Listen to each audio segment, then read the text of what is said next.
In this video, I share you the information that Gran Turismo isn't telling you. And look at this, tire temperatures. I'm going to monitor them for the next few weeks.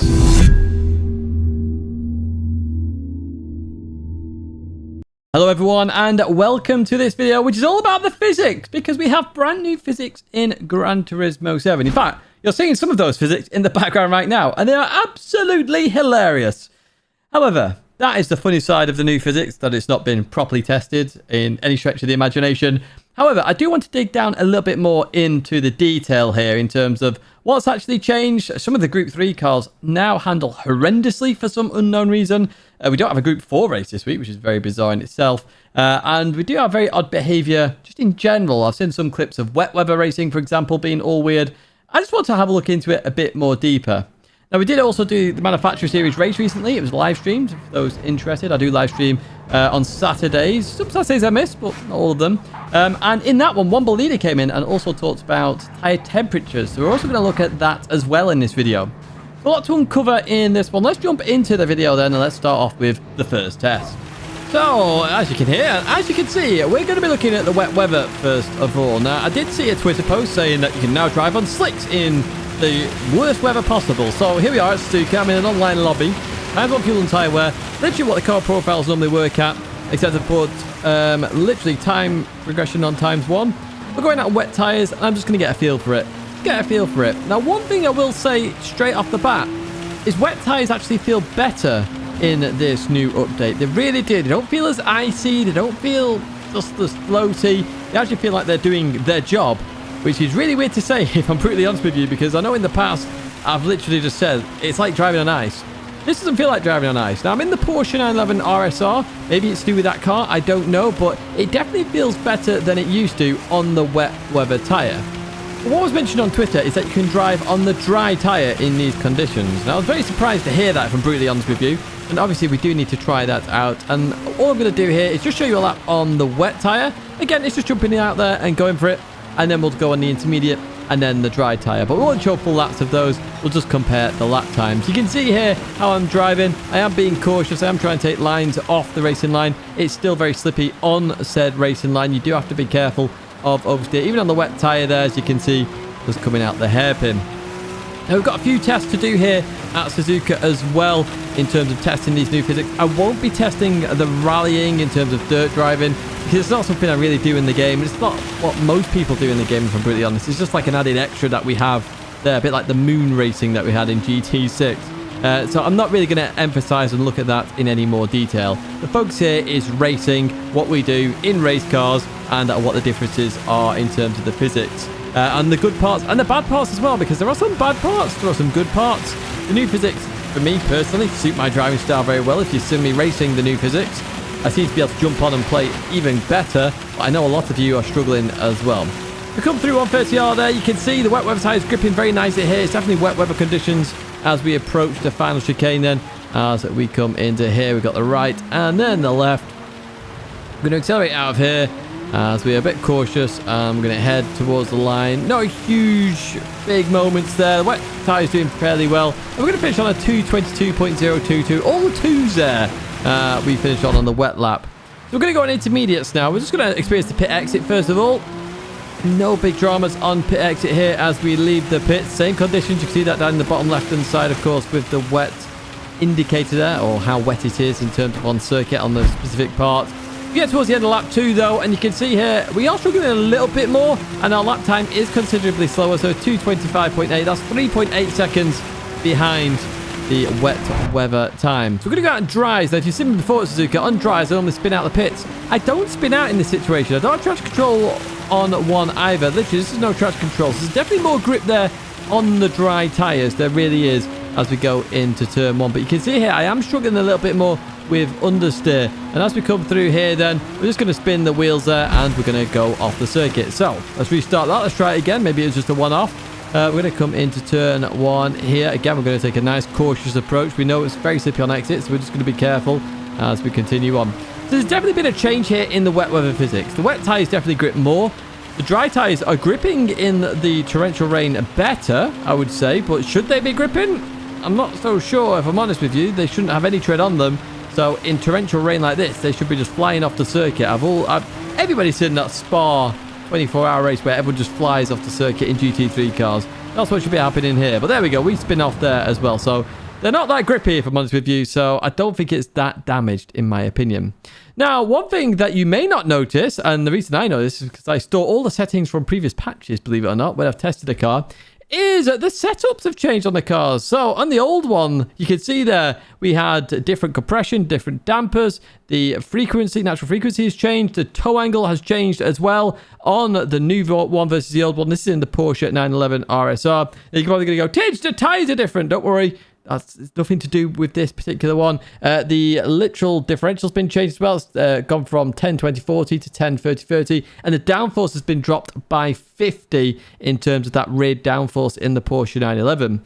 Which it was a big discussion on Discord this morning. I was going to test this and everyone started talking about it. I was like, I need to really test this even more in depth. So I thought I'd do that. Now in the bottom left hand side, I've got tyre temperatures because that's a big thing. And I'm going to talk about them a little bit later on. Even so, I thought I'd show them down in that bottom left-hand side so you've got an idea. Now, we're doing 5 laps on... This is the new setup, so we've got the bop on. We just clicked and went out onto Suzuki here to just have a go and see what we do. So this is the car profile settings. I know I've not done car profiles in a little while, but essentially, I just load the same lobby and I'm going to go and do 5 laps. This is the fastest lap of the 5, so you're seeing this right now. One thing you will be seeing throughout this lap is it's still a bit sketchy, this Porsche 911. It used to not be sketchy at all. It really didn't. Now it's very much more sketchy as we go into corners. I might have to be more careful on the brake. I might have to be more careful on accelerating as well as we go into these corners. You can see there I'm lifting off a little bit. I'm not going 100% throttle all the time here as we head towards the hairpin. Then going to go hard on the brakes here as we go into this one. Slowing the car down, really having to trail brake, really let it loose there. A little bit of oversteer on exit. Nothing major there, though, in terms of the Porsche 911. But remember, it used to be very stable. Very, very, very stable. At the moment, I don't have any confidence at all in this car as I continue on round towards Spoon. Let's see what happens here at Spoon then as we go onto the brakes. We're going to go into the corner. A little bit of oversteer, a little bit of understeer there as well as we try and bring it back, trying to get it round the corner. It's not wanting to rotate at all, if I'm brutally honest, as we leave that corner and we're going to head up towards 130R then. And we can just breathe a little bit here. Well, we'll get sort of top speed-ish here. So we're heading towards 150, 154, 155, 157 there. I just saw as we go through 130R. Not a quick 130R in the slightest. It's definitely suffering more understeer here, the car, in my opinion, as we go into the Casio triangle. We go a bit deep there as we go into the left-hander. We're going to be careful on exit as well on throttle. As we head towards the line, then you can see I've not had confidence in this car at all, really. It does suffer from understeer. It suffers from oversteer, especially into turn 1 as well. The braking, the weight transfer issues, horrendous in the Porsche 911.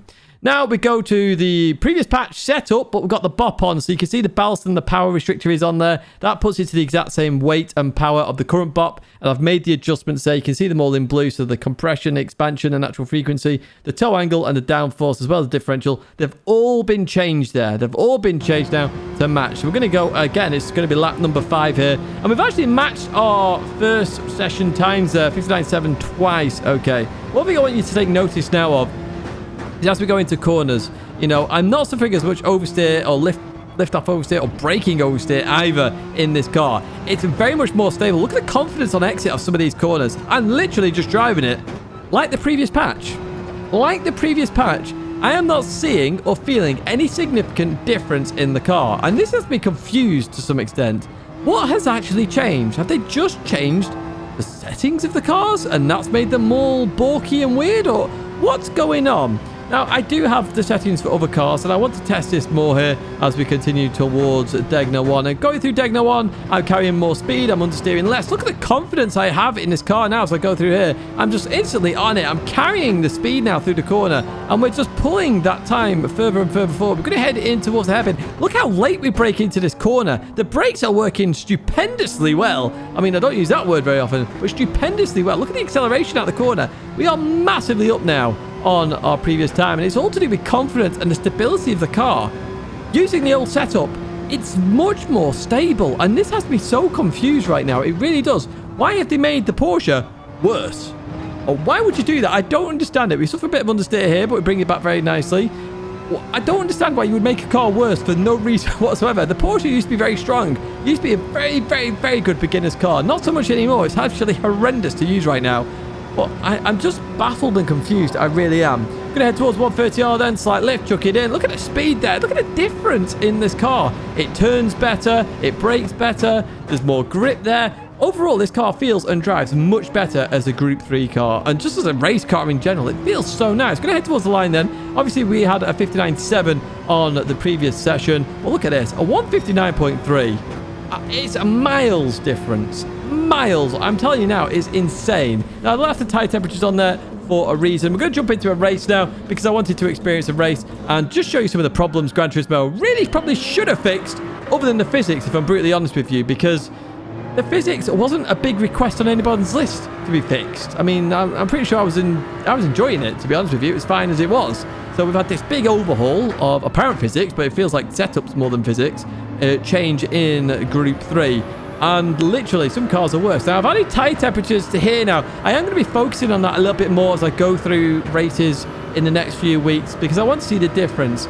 And again, I'll explain this a little bit later on, but at the Manufacturer Series race, one leader was saying the tyres had to stay below 85 degrees Celsius in order to go on the soft. Otherwise, you had to go on the mediums. Not very good, to be honest with you, because that feels more like a tyre simulator. Anyway, we're going to jump further ahead. We are going to show you a bit of a interesting race, should I say, here. We're on board Tyre then. We're on board Bradley as we go through the left-hander. We're going to head down the hill, and this downhill section has become deadly in some FR cars now, as well as the MR cars. It's still very hard to do properly as we go into the left-hander. But watch this. I am amazed by this. 4 seconds of penalties. I have no idea what that's for either. It feels like 2 barrier hits and a track cut limit. But I'm not surprised Bradley gave up. I would have given up after that. That's horrendous. Like, I don't even understand what it's for. I really don't. Anyway, we're going to go backwards a little bit here in the race. So this is still that one. We're on top of the mountain again here. We're on board the Jaguar F-Type as we go downhill once again. So as we come into here, the Supra up ahead just hit the barrier. The Jaguar tries to get out of the way and sort of on the inside. Hits the Supra and they both go off in this situation. I'm going to go on through, of course, and take those 3 positions that I had. Here's another position though. We're catching the Porsche at the speed of sound. The Porsche, which is now atrocious when it used to be very good. Anyway, hard into the brakes we go. We are going to keep an eye on those tyre temps, as I say, down that bottom left-hand side. They are around 70 degrees down on the fronts, 75 on the rears as an average. And we're going to see how they change throughout this race. I've always said I suffer in terms of temperatures in the start of the race on cold tyres. It's something I really do need to improve on myself. A bit later on in the race, lap number 3, you can see our rears now above 80 degrees. And I've just crashed into a barrier because I got the braking completely wrong. Yeah, very frustrating indeed. And what's even more frustrating, and what you're going to see, a 1.5 second penalty. Yes, I crashed. It wasn't a wall ride, I crashed. And I get a 1.5 second penalty. Well done, game. So one of the things you could have improved on Gran Turismo is the penalty system, because everyone hates it. And yeah, we didn't. So 14.1 seconds behind the leader I was there, taking a 1.5 second penalty. Let's see where we end up. 1.5 seconds. I crashed, so I lost more time anyway. We're now up to 17.1. We've lost 3 seconds. 3 seconds. So not only did we crash and lose time, we lost 3.5 seconds it's gone up to now. 3.5 seconds. Thank you, game. That's amazing. So it's stuff like that that really needs a rework, in my opinion. Not the physics. The physics didn't need a rework. I'm very confused as to why it happened in the first place. But even so, it happened. We move on. And arguably, the cars now are even more unbalanced than ever. They really are. Some cars just, they're just nowhere. And I'm so confused by it all. I really am.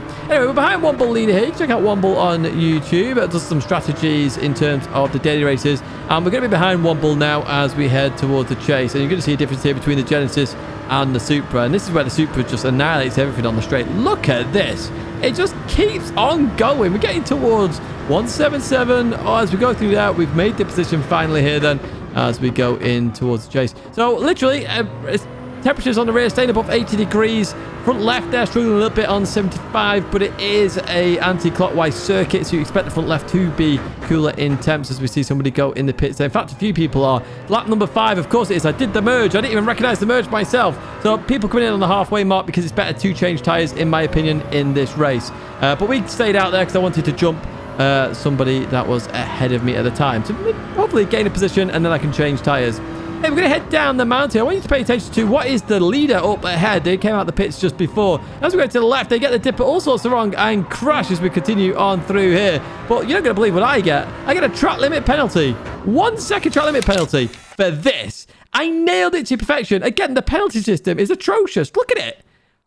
Fix that. Don't fix the physics. Fix that. Look, I'm on the white line. That's absolutely... That's nailed. That is the perfect corner. That's the perfect dipper. And I'm getting penalised for it. I hate that. I really do hate it. Anyway, I just had to go in the pits after that 1 second penalty, which is probably 2 seconds, knowing this game and the way it does it. I'm going to change tyres all the same, even though I did a lap longer, because I like some fresh boots here, and we can see what we can do towards the end of the race. Maybe improve our time a little bit as we continue on up here. Look at this. The AI decided to nearly crash my car as well. It's all going wrong. It really is all going wrong. Womble decides to bump draft me. I'm not sure why there, but I appreciate it all the same. You can see our tyre temps now, they were down in the 60s there as I came out, so you do have to warm up your tyres, and it does take longer than a lap. Oh, hello, they had a 1 second penalty, so we know what that's for, and they were all over the place there on the circuit, so we do gain a position there. As we come into the braking zone here, turn number 1, I clip the grass on the right side. Look at the temperature go up there, 150 degrees it went up to there at one point. So they're really roasting those tyres. And one thing I also want to talk about here, okay, why don't we have this information in the game? Why do I have to do a lot of faff to get it on that screen right there? It should be in the game because it means a lot, these tyres. Anyway, we're going to send it on Womble down in the inside there. Now we're going to get it stopped. Oh, very close. Good racing, though, with Womble there. Really good stuff. Both gave each other space as we continue on out of there. Then let's fast forward a little bit here. Let's see what's going to happen as we start the final lap then. We continue on here. And as we head towards the right-hander, what I'm going to do here is actually lift. Oh, we've got a yellow flag as well. I'm not lifting because of the yellow flag. I just wanted to actually maintain a decent pace here to potentially catch up further on because I wasn't really going to make that.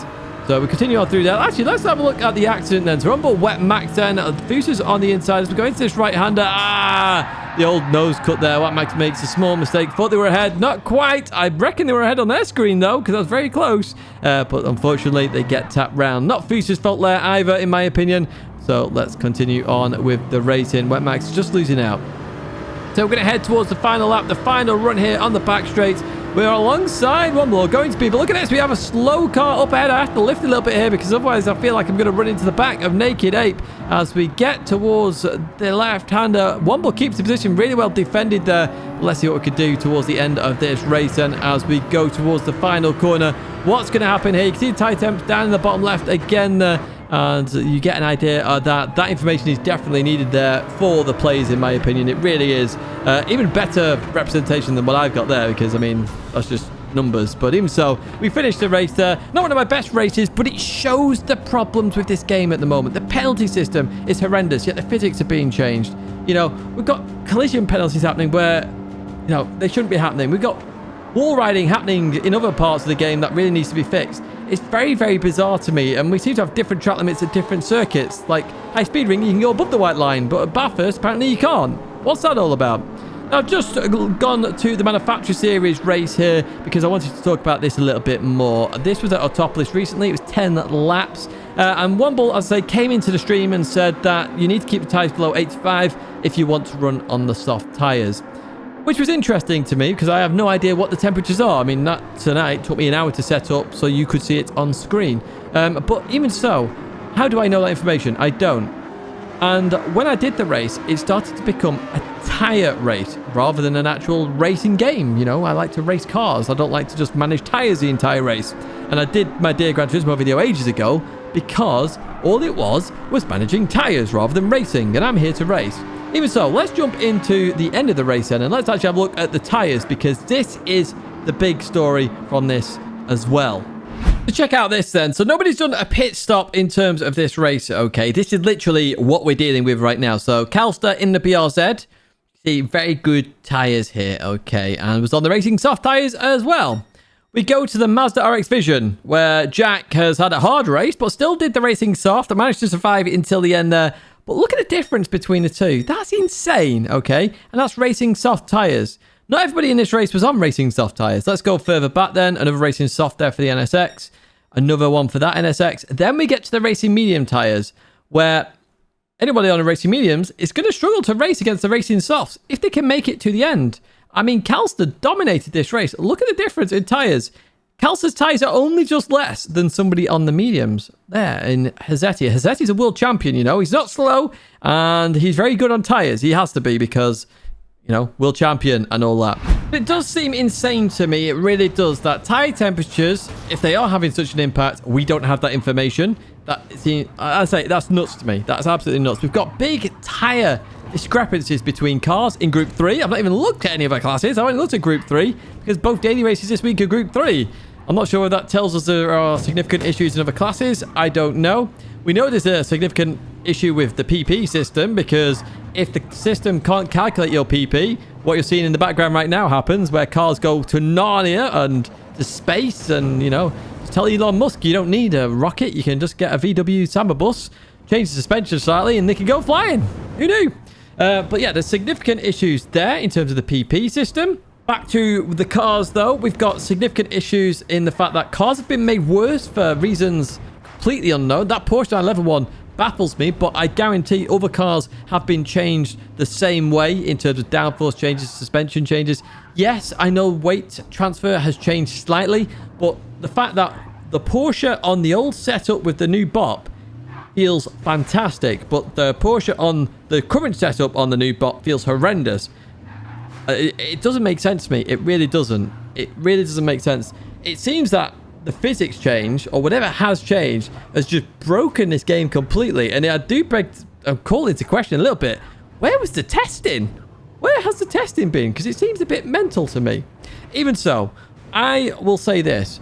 I really do hope that this game does not become a tyre simulator again, because I'm here to race. I play a racing game to race and have fun. I don't play a racing game to manage my tyres for 10 laps. That's not fun to me, because that means I can't try and attack a corner or whatever it may be. Now, arguably, these physics are amazing for me. They suit my driving style perfectly. I've done some team versus team events recently. I was flying in them. Like, literally, the physics suits me massively. With whatever they've changed, it just works for me for some reason. But it doesn't work for everybody else. And the final thing I'm going to say before I end this video, because I'm on a bit of a rant now, is that making a game harder does not make it more fun. A game has to be fun to attract more players. If you make it harder, guess what? Everybody goes away. Group 3 cars, for example, GT3 cars in real life, which Group 3 represents, GT3 cars are, and I'm quoting in the air here, easier to drive than hypercars. That's what racing drivers have said. They have to be easier to drive because they have to get AMs in the car who fund the racing in the first place. So they have to be made easier to drive. At the moment in Gran Turismo, a lot of the cars are horrendous to drive, very hard to drive, and pointless to drive. So, I don't know. It is what it is. That's going to be it for this video, folks. I do hope this has been of interest to you. I am going to be monitoring tyre temperatures throughout the next few weeks, as I've said, just to see what issues there are there, what is significant, what is not significant, and what's actually good and bad in terms of Gran Turismo 7. As I say, there's definitely been setup changes there, which has amplified this. The wet weather seems to be fine, in my opinion. I'm not sure what the issue was there from other people. And we have seen that the PP system is broken. A big thank you, as always, for your support. And I do hope to see you in another video or live stream again very soon.